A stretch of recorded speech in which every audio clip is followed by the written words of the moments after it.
amount of money. But the perks are the good thing.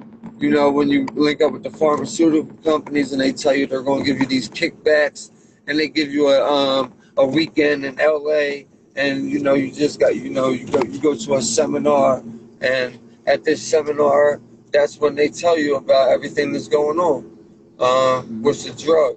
So, all right, sorry about that. State troopers right there. I can't stand fucking state troopers. So they tell the doctors all this, so the doctor starts prescribing that shit to everybody. Everybody. These things start hitting the hood like fucking M&Ms. And it was so like, yo, these Jones, they're like perks, but they're not addictive. Nobody even did perks. Like, they did them in Philly, but it wasn't like it was now. You never heard nobody talking about perks in the 90s. Like, it just wasn't a thing. And in Philly it was, though. But so we were told, I remember when they first came to the corner in my hood, Bull came and he told us, you know what I mean, there's these Jones, I got these pills. Here, everybody take one of their, like, perks. These Jones had you fucking all night. You know what I mean? Like, if you get with a chick, you're going to be playing the game all night. So they're telling you all this, and they make you feel like heaven. All right? So now, I was 15-year-old. No, I was young. I was about 15, about 2000. I was younger than that, man, because I've been off the steps since I was a little kid. And so I took one, and I took a half of one, and I got sick, but I didn't catch a habit right away. It kind of happened when I started selling them, and I had them in my possession every day. Then it was like, fuck it, like, let me take, you know what I mean? Like, I'm out here hustling. I want to feel good. I might as well feel good. But I'm not knowing that these Jones are heroin in a pill. Yeah. Nobody's knowing this, and everybody's loving them. And now you're starting to see, like, a year later, you start to see, like, your homies that we went from going half on a bag of weed and a blunt for, like, putting up $2.75 and getting a nickel bag of weed and a blunt to everybody was just doing their own thing, and they were like, we're doing high season. The weed was just like a secondary thing. Like, it was crazy. So I say all that to say it progressed and progressed until people's moms were on it, people's aunts were on them, they were prescribed, like, it just got crazy. They were in the hood like M&Ms. You can get them, it was just that easy. Then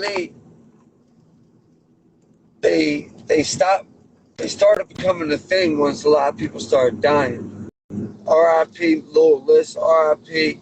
Lauren Parmigiani, R.I.P. Oh my God, there's so many people now I can just name right there that died from this stuff that's from my neighborhood that is in my neighborhood is a 6-block radius, like 6 square blocks, and I can't even name all the people that died, but from them.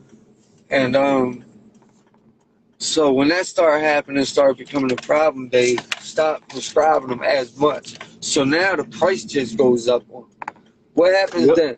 You can't afford them now, because they went from being like $10 for a 20 milligram, and so it got to $20 for a 20 milligram, and that was just enough to get you not sick, and once you build up a tolerance. When before, that's all you needed before. Yeah. But so it goes into that. The first time I withdrew, I didn't even know I was withdrawing, because I was in the juvenile detention center, and they call it the Youth Study Center in Philly. and I was on the 5th floor, and it's wild in that motherfucker. You think jail's wild? Juvenile jail is wild because it's a bunch of wild young bulls that just won't rumble. It's called gladiator school.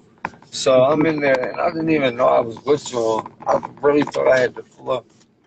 And when I tell you that that was just the worst experience that I could ever even describe, like just being that young. I was about 16, um, in a cage, and I didn't even know I was withdrawn. And I got a visit from my mom and her husband, and her husband was a, heroin addict. And he told, like, I told him, like, yo, I'm not feeling good and shit. Like, he was like, that's that poison coming out of you. And like, when he told me that, it made me now know that there was only one thing that was going to make this pain go away. Now, I wound up doing 9 to 12 months. No, at that time, no, I wound up doing 8 months. An 8-month bid of that time. And that was God's way of slowing me the fuck down. Because I didn't even know that I had a problem. Yeah. He does it. And I feel like, all right, so when I came home from that, right, from the bid, I already had my high school diploma because I did 9 to 12 months before that, and I got my high school diploma in the juvenile and another juvenile place. So when I came home, I went to Miami to the Source Awards. We already had it planned out. I was getting released it was October 1st. I was getting released, and on October 8th, October 3rd, I got released, and on October 8th, I was on a flight to Miami to the Source Awards in 2004. It's actually, you can look that up. It's on YouTube, all that. That's when Nori came out with the reggaeton shit and all that. He was performing that, and Akon and Styles P had that song "Locked Up." Can't let me. They performed that, but an award show is the most boring thing you would ever want to go to. I didn't know that at the time, but I mean, because they have to have commercial breaks and all, and they were pre-filming it, so it was just boring and shit.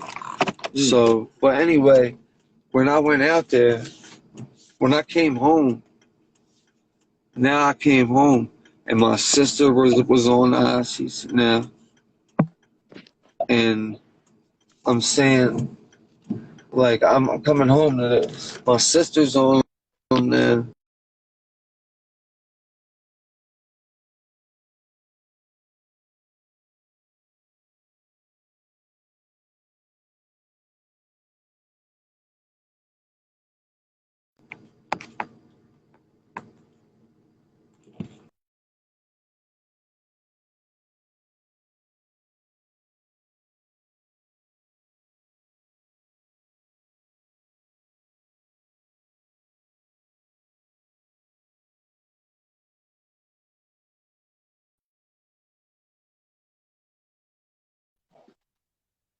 Yeah, I'm here. Yeah. I just pulled up outside my mom's crib and it connected to her Wi-Fi, and I'm not close enough in the house yet. So, and her street is so. If you look at this parking spot, look how we got a parking Philly. If you see this parking spot, dog, look at this shit. Look behind. If you see this spot, I gotta get in to parallel park. It's like, what the fuck? You would be like, I'm gonna show you after I park, and you're gonna be like, how the fuck did you get in there? Because this street is so small, and there's cars on both sides, so I got a parallel park. Damn. But it's cool. But yeah, like I was saying, all right. So when I came home from the bid, all right. So now my sister's on them, my mom. KRS-One. #newbie.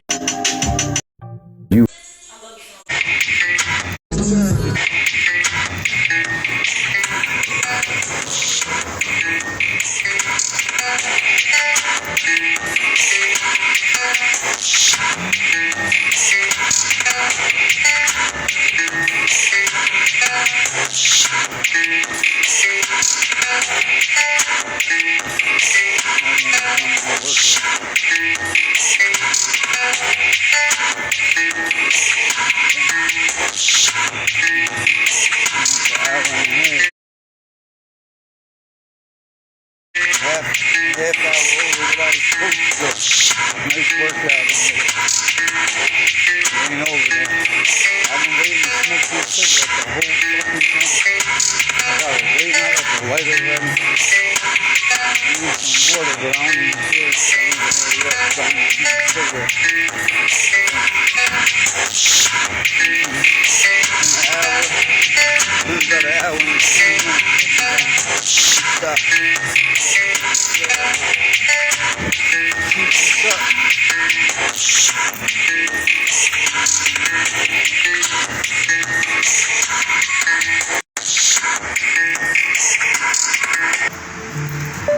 Workout.